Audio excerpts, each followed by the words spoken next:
What's up guys, I am Vijendra Yadav once again welcomes you on my YouTube channel Genome Science Classes. Students, today I am here to deliver another one topic for you, and today's topic is corrosion and rusting of iron. Before starting this video, if you are new on my channel, then please like, share and subscribe my channel for the latest science study related videos, and also press the bell icon for the notification of latest video earlier. So let's start. Student, today's topic is corrosion. What is corrosion? Corrosion is the process a slow eating up of metals. यानी corrosion आपकी क्या है, metals को जो एक ऐसी process है chemical, it is a chemical process in which metals are eaten up with the action of air and water. Basically the gas is present in the air. There are some gases which involved in the corrosion process.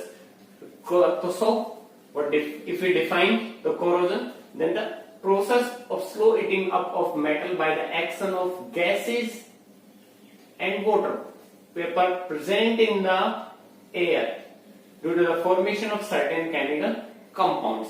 Corrosion आपकी है क्या? एक ऐसी process है जिसमें आपके metals को आपके एयर और वाटर वेपर्स रिएक्ट करके उस मेटल को उसकी जो कैपेसिटी, एक्चुअल उसकी कैपेसिटी जो है, उसकी स्ट्रेंथ जो है उसको वीक करते हैं.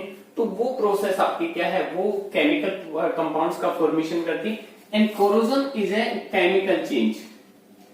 Chemical change, it is a chemical change and it is a irreversible change. Basically आपने 7th स्टैंडर्ड में फिजिकल और केमिकल चेंजेस को पढ़ा है.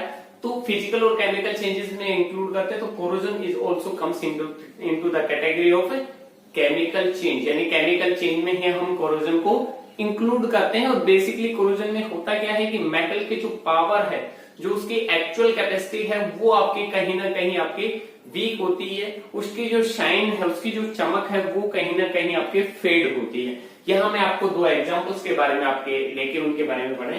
रस्टिंग ऑफ आयरन आपने सुना है, देखा है. रस्टिंग ऑफ आयरन में भी बेसिकली इसी तरह के कंपोनेंट्स का फॉर्मेशन होता है. आयरन आपके वीक हो जाता है. जैसे मैंने सबसे पहले आपके एग्जाम्पल दिया है Fe, that is iron. Iron जब आपके ऑक्सीजन और वाटर के साथ रिएक्शन करता है तो आपके एक रेड ब्राउन फल के सब्सटेंस का यह आपकी फॉर्मेशन करता है हाइड्रेटेड फेरिक ऑक्साइड, और जो बेसिकली कैसा होता है, रेड ब्राउन कलर का आपके होता है. जिसे हम बेसिकली, ये जो आपके रेड ब्राउन कलर का है, इसको हम बेसिकली बोलते हैं रस्ट. दैट इज रस्ट, जिसे हम जंग बोलते हैं हिंदी में. जंग, या लोकल में आपके जड़ कहा जाता है, जंग आपके कहते हैं. तो ये होता कैसे है, ये ऑक्सीजन और वाटर की प्रेजेंस की वजह से. जब एयर में ऑक्सीजन जो है, वाटर आपके वाटर है या वाटर वेपर जो आपके है, वो आयरन के साथ रिएक्शन करता है, तो बेसिकली आपके आयरन को आपके कहीं ना कहीं उसकी जो मजबूती, उसकी जो स्ट्रेंथ है, वो कहीं ना कहीं वीक हो जाती है. और उसके सरफेस के ऊपर आपके बेसिकली क्या बनता है, एक रेड ब्राउन कलर का एक पाउडरी फॉर्म में एक कंपाउंड बनता है, जिसको हम हाइड्रेटेड फेरिक ऑक्साइड बोलते हैं, जिसका फॉर्मूला है Fe2O3H2O. यहाँ कंपाउंड्स आपके XH2 आपके आ रहा है कि वाटर का कंपाउंड कितना है, that is not always be measured. Okay, next case हम सिल्वर का लेते हैं.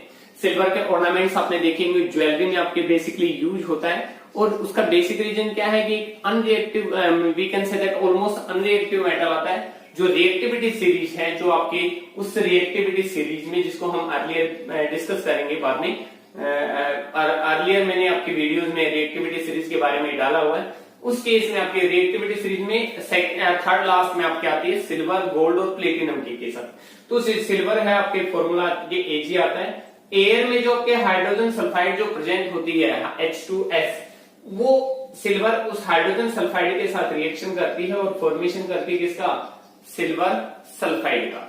सिल्वर सल्फाइड जो आपके बेसिकली कलर में कैसा होता है, ये कलर में होता है आपके ब्लैक. ठीक है, आपने देखे होंगे सिल्वर के ऑर्नामेंट जो होते हैं, सिल्वर की जो ज्वेलरीज आपके आती, वो after some time it becomes black, वो आपके ब्लैक हो जाती है। एंड बेसिकली वो होता है इसकी वजह से हाइड्रोजन सल्फाइड, जो एयर में हाइड्रोजन सल्फाइड प्रेजेंट होती है उसमें।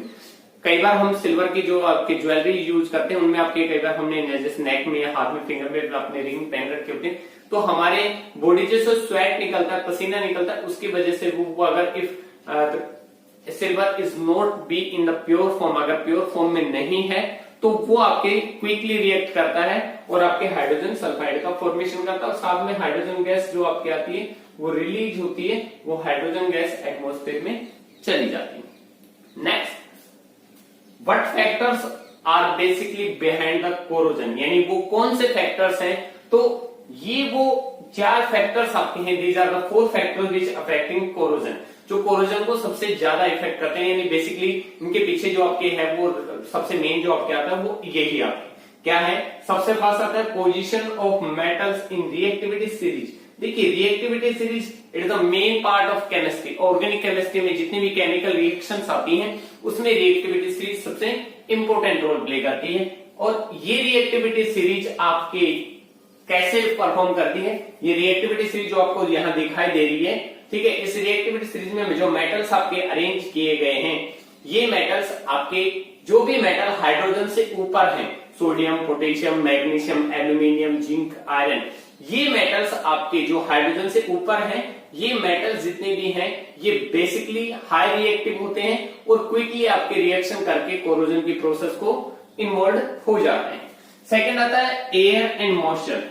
एयर एंड मॉइस्चर, एयर में हम बेसिकली बात कर लेते हैं किसकी, एयर में हम बात करते हैं ऑक्सीजन की, ठीक है, हमारी एटमॉस्फेयर में 21% ऑक्सीजन आपके प्रेजेंट है। इस 21% का हमारे लिए बड़ा इंपॉर्टेंट रोल है, कंबशन में आपके मेन रोल प्ले करती है, हमारे ब्रीथिंग में, रेस्पिरेशन में आपके रोल प्ले करती है। ये बेनिफिट्स हैं, लेकिन उसका एक डिसएडवांटेज है कि it also involve in the corrosion.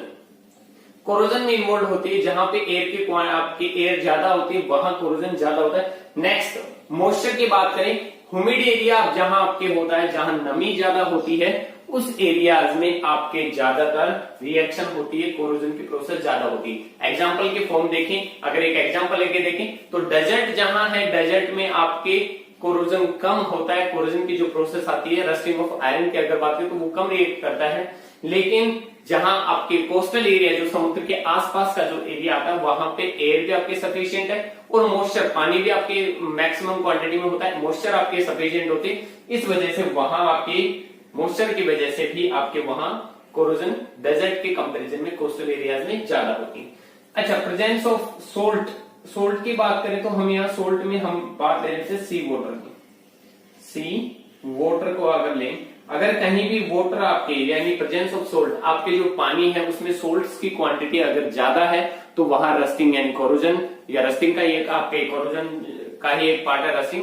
Corrosion में आपकी प्रोसेस आपकी फास्ट होती है, रिएक्शन फास्ट होती है, और as compare to the normal water, आप डिस्टिल वाटर को ले लीजिए, उसमें कोरोजन आपकी बहुत कम होता है। लेकिन अगर सी वाटर ले तो वहां पे कोरोजन की प्रोसेस ज्यादा होती है। इसी वजह से जो शिप्स होते हैं, जो आपके ओशियंस में या सी में आपके ट्रेवल करते हैं, उनमें आपके कोरोजन ज्यादा फास्ट होता है। लास्ट वन फैक्टर आता है अनइवन मेटल सरफेस। देखिए अनइवन मेटल सरफेस ले लेते हैं हम, एक यहाँ डायग्राम में बना देता हूं। जैसे सपोज दैट ये एक सरफेस है और ये metal B and this one is metal A. अब यहाँ देखिए यहाँ ये पिट बना हुआ है, गड्ढा बना हुआ है। अगर वाटर आपकी है तो वाटर यहाँ कलेक्ट होगा, इसमें आपके कोई पिट नहीं है इस मेटल में। ये मेटल जो आपकी थी ये मेटल है, ठीक है, और ये भी मेटल आपके है। इसकी सरफेस क्या है, इसके सरफेस यहाँ देखिए पिट बना हुआ है, मैंने बनाया है ये कि ये पिट बना हुआ है, गड्ढा जैसा बना हुआ है, पिट बना हुआ है। तो इसमें होगा क्या, यहाँ वाटर कलेक्ट हो जाएगा और वो वाटर लंबे टाइम तक रहेगा, तो उस मेटल सरफेस के साथ रिएक्ट करेगा। यहाँ मेटल वाटर अगर आपके आता है, गिरता है, तो वाटर आपके रन हो जाएगा, साइड से निकल जाएगा, वहां कलेक्ट होने के चांसेस नहीं होते। और इस वजह से आपकी क्या है, मेटल ए में रस्टिंग या कोरोजन की प्रोसेस ज्यादा होगी और मेटल बी में कोरोजन की प्रोसेस कम होती है। इसी कोरोजन को अगर हमने देखा है तो हम कोरोजन का जब नाम आता है तो हम रस्टिंग से को आपके एक्सप्लेन किए बिना नहीं रह सकते। तो मैं रस्टिंग बता देता हूं। ये आपकी है अब बात करते हैं हम रस्टिंग की। तो what is the rusting, actual में है क्या, रस्टिंग का आपके कैसे इन्वॉल्वमेंट है। Rusting is also a corrosion process, it is also a corrosion process. देखिए मैंने यहां आपके आयरन का एग्जांपल लिया है, मैं यहां रस्टिंग ले लेता हूं, rusting. Then how can we define rusting, the oxidation, the slow oxidation of iron due to action of oxygen and water, यानी स्लो ऑक्सीडेशन होना, या हम ये भी कह सकते हैं कि slow eaten up of iron with the help of oxygen and water. वो ही सेम है, सिर्फ यहाँ कोरोजन में तो हर मेटल इन्वॉल्व है। यहाँ आयरन था, मैंने सिल्वर का एग्जांपल दिया, ऐसे आपके कॉपर भी आपके आता है, कॉपर नहीं, एल्यूमिनियम भी आपके ऐसे रिएक्ट करता है, कॉपर में भी आपके सेम आपकी प्रोसेस होती। लेकिन रस्टिंग बेसिकली किसके लिए होता है, आयरन के लिए। आयरन में आपके रस्टिंग प्रोसेस होती है। रस्टिंग प्रोसेस के लिए देखिए यहाँ, और जो प्रोडक्ट बनता है जिसको हम क्या नाम देते हैं, रस्ट। ये देखिए मैं रिएक्शन फिर से लिख रहा हूं, Fe+O2 प्लस H2O, वाटर के साथ रिएक्शन करके, और Fe2O3H2O का फॉर्मेशन करते हैं, XH2O। ये आपकी क्या है, that is rust. Hydrated ferric oxide है, ये रस्ट आपके है। इस रस्टिंग प्रोसेस, ये प्रोसेस आपके रस्टिंग कहलाती है। द प्रोडक्ट जो आपके रेड ब्राउन प्रोडक्ट बनता है, ये कैसा होगा, रेड ब्राउन प्रोडक्ट जो है, रेड ब्राउन पाउडरी फॉर्म में, जो रेड ब्राउन पाउडरी फॉर्म में जो प्रोडक्ट बनता है, वो क्या कहलाता है, रस्ट कहलाता है। अब इस रस्ट के लिए दो चीजों की सबसे ज्यादा रिक्वायरमेंट होती है, and the two thing are presence of oxygen and presence of water. हम एक रिएक्टिविटी, आप एक एक्टिविटी परफॉर्म कर सकते हैं। आप ये देखिए, ये एक मैंने यहां 3 आपके टेस्ट ट्यूब दिखाई हैं। इन 3 टेस्ट ट्यूब्स में मैंने आपके आयरन नेल को, आपके लोहे की कील को डाला हुआ है, और ये लोहे की कील आपकी कैसे पाए, एक टेस्ट ट्यूब में मैंने जो ए टेस्ट ट्यूब ली है, उसमें मैंने आपके डाला है एयर और वाटर को, और साथ में उसमें नॉर्मल आपके वाटर लिया है, उसको ओपन रखा है, उसमें एयर जो प्रेजेंट थी। दूसरी जो टेस्ट ट्यूब ली है, उसमें मैंने आपके एयर ली है, लेकिन जो वाटर लिया है वो नॉर्मल वाटर नहीं, बल्कि कैसा है, डिस्टिल्ड वाटर है। और सी जो आपके टेस्ट ट्यूब है, उसमें मैंने लिया है सिर्फ आपके ड्राई एयर, जिसमें आपके वाटर नहीं है, और साथ में मैंने एनहाइड्रस कैल्शियम क्लोराइड CaCl2 का कंपोनेंट लिया है। जब इस कंपोनेंट को आप लेंगे, ये तीनों टेस्ट ट्यूब्स को आप रखिए, और आफ्टर फ्यू डेज, आप कुछ दिन के बाद में जब देखेंगे कि टेस्ट ट्यूब ए जो थी उसमें रस्टिंग हुई है, लोहे की जो कील थी आपकी, वो धीरे धीरे रस्टिंग से आपके डैमेज हो गई, लेकिन टेस्ट ट्यूब बी और सी में आपके रस्ट नहीं हुआ। बी में मैंने एक चीज और मिलाई है, उसमें जो अपर सरफेस देखिए आपको अलग दिख रही है, उसमें मैंने ऑयल डाला है। अब बी और सी में रस्टिंग नहीं होने के रीजन क्या है, वो देखिए 2 रीजन आपके हैं। मैंने 2 फैक्टर्स बताए हैं कि वो आपकी क्या है, ऑक्सीजन और वाटर, 2 चीजें रिक्वायरमेंट है। और इनमें आपके क्या था, जो टेस्ट ट्यूब बी थी उसमें आपके ऑयल की वजह से आपके क्या नहीं हो पाया, एयर अंदर नहीं जा पाई, ऑक्सीजन नहीं मिली, इस वजह से रस्टिंग नहीं हुई। ठीक है, वाटर जरूर प्रेजेंट था। लेकिन जो सी टेस्ट ट्यूब ली, उसमें हमने एनहाइड्रस कैल्शियम क्लोराइड लिया। वो एनहाइड्रस कैल्शियम क्लोराइड ने आपकी क्या किया, जितना भी एयर में जो वाटर था उस सारे को एब्जॉर्ब कर लिया, सिर्फ ड्राई एयर, सूखी हवा रही। और इस केस में आपके क्या हुआ, वहां भी रस्टिंग प्रोसेस पॉसिबल नहीं है। इसलिए हम कह सकते हैं कि ऑक्सीजन और वाटर अगर ये दोनों प्रेजेंट हैं, तो ही हम वहां किसी भी आयरन ऑब्जेक्ट में तभी आपकी क्या लग सकती है, रस्टिंग हो सकती है। Now how can we prevent the rusting process, हम कैसे रस्टिंग को प्रोसेस को कंट्रोल कर सकते हैं। ये हमारे लिए फायदा नहीं करते बल्कि नुकसान करती है। तो हाउ टू कंट्रोल रस्टिंग, सबसे जरूरी चीज आती है, क्योंकि ये आपके हार्मफुल है, हमारे लिए नुकसान करती है। आपकी जो बिल्डिंग्स में जो आप आयरन यूज करते हैं उसको डैमेज कर देती है, जिसकी वजह से आपकी बिल्डिंग की जो लाइफ है वो कम हो जाती है। ब्रिज जितने बनते हैं आपने रेलवे ब्रिज देखे होंगे, या आपके और भी आपके ब्रिज आपके रोड पे जो आपके ट्रांसपोर्टेशन में यूज होते हैं ब्रिज, वो ब्रिज आपके धीरे धीरे डैमेज हो जाते हैं। उनके पीछे मेन रीजन आपके रस्टिंग का होता है। तो how can we prevent rusting? तो सबसे बड़ा फर्स्ट आपके आता है बाई पेंटिंग मेथड। हम पेंटिंग मेथड, आप देखिए, आप लोगों ने देखा होगा, हम अपने घर पे जितने भी आयरन के ऑब्जेक्ट्स होते हैं हम उनको बेसिकली पेंट करते हैं। उस पेंटिंग के पीछे रीजन क्या है? वो पेंटिंग का सबसे बड़ा रीजन आता है कि आपके जब आप पेंट करते हैं तो आपके वाटर और ऑक्सीजन उसके कांटेक्ट में नहीं आते, आयरन के कांटेक्ट में नहीं आने से जब ऑक्सीजन और वाटर नहीं होगा तो आपके ऑब्जेक्ट क्लियर रहेगा। सेकेंड आपके आता है by using oil and grease. Oil and grease देखा है आपने, लुब्रिकेंट ऑयल आपके आता है, मोबिल ऑयल जिसको हम बोलते हैं बेसिकली। उस अपने आपके कई बार आप लोगों ने देखा, आप जब साइकिल चलाते तो बारिश में या पानी में भीगने के बाद साइकिल की जो चेन होती है जिससे आपके साइकिल रन करती है, वो आपके रस्टिंग की वजह से टाइट हो जाती है, और हम उसमें बेसिकली ऑयल या ग्रीस आपके अप्लाई करते हैं। और ऐसे केस में वाटर वहां आपके एयर का तो कॉन्टेक्ट होता है लेकिन वाटर उस पर स्टे नहीं कर पाता, और ऐसे केस में आपके वो सेफ रहती है। एक और चीज आपके आती है, मैं एक और मेथड आपको बताना चाहूँ, बाय इलेक्ट्रोप्लेटिंग